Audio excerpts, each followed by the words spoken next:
ہے کہ آپ صلی اللہ علیہ وسلم نے فرمایا کہ جب کوئی شخص فوت ہو جاتا ہے اس کے عمل کا سلسلہ منقطع ہو جاتا ہے. کٹ، اب عمل نہیں ہو سکتا. اس کے عمل کا سلسلہ منقطع ہو جاتا ہے. صرف تین عمل اس کے پیچھے بھی جاری رہتے ہیں. یہ تین عمل کون سے ہیں؟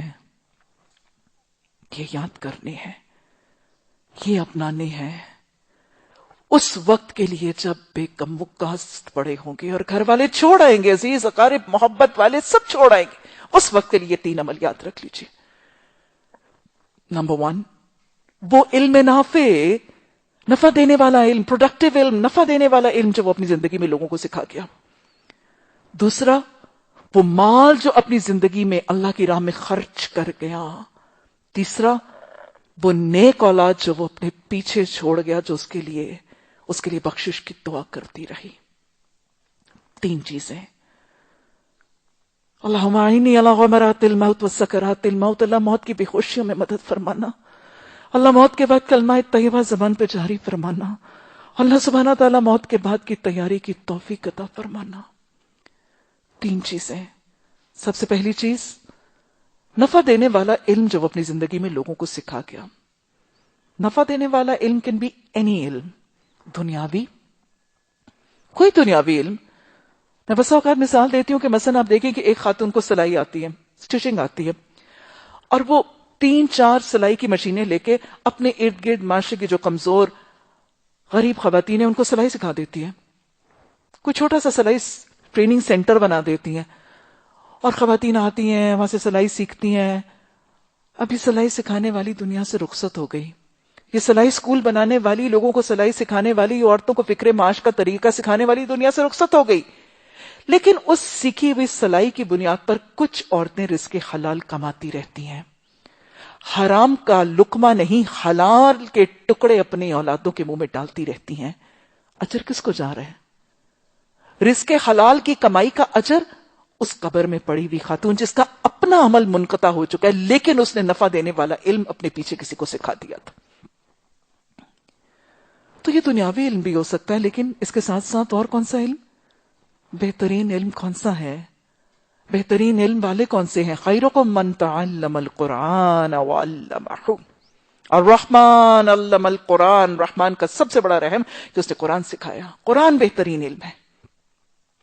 تو لہذا وہ قرآن کی تعلیم، تبلیغ، اشاعت، نفاذ میں جو وہ حصہ اپنی زندگی میں ڈال گیا، ڈائریکٹلی خود سکھا گیا یا سکھانے والوں کی مدد اور معاونت، کوئی لٹریچر، کوئی قرآن، کوئی پرنٹنگ، کوئی قرآن کے مدرسے، کوئی مدارس، کوئی ادارے، کوئی ایسی تنظیموں کے اندر کسی شکل میں اپنا مال لگا گیا جو قرآن کی تبلیغ، تعلیم اور ارشاد میں اس طرح چلتا رہا.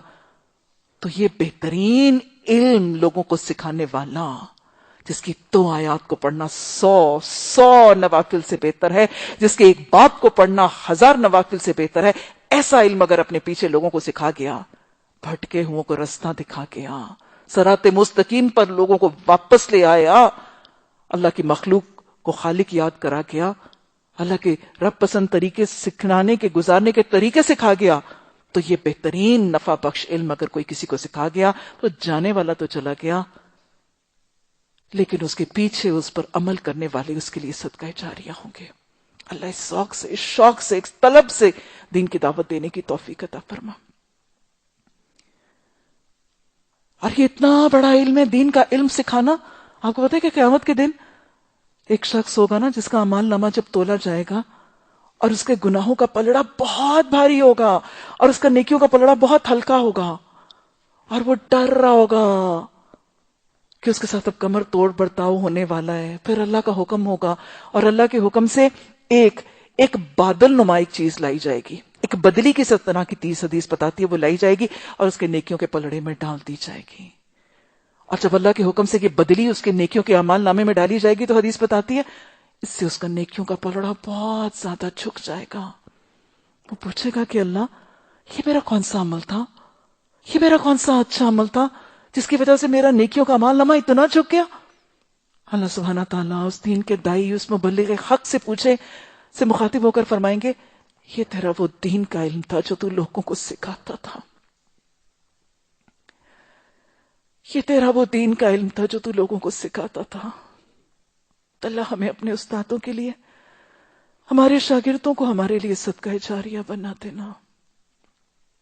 ہم سب اس لمحہ فکر پہ سوچیں کہ ہم نے اپنی زندگی میں علم کے کتنے پودے لگائے ہیں، نفع بخش علم لوگوں تک پہنچانے کا کیا اہتمام کیا ہے. قرآن کی تعلیم، تبلیغ، اشاعت، اس میں میں نے کیا حصہ ڈالا ہے کہ میرے جانے کے بعد میرے لیے صدقہ جاریہ اور عمل کا ایک لامتناہی سلسلہ بن جائے.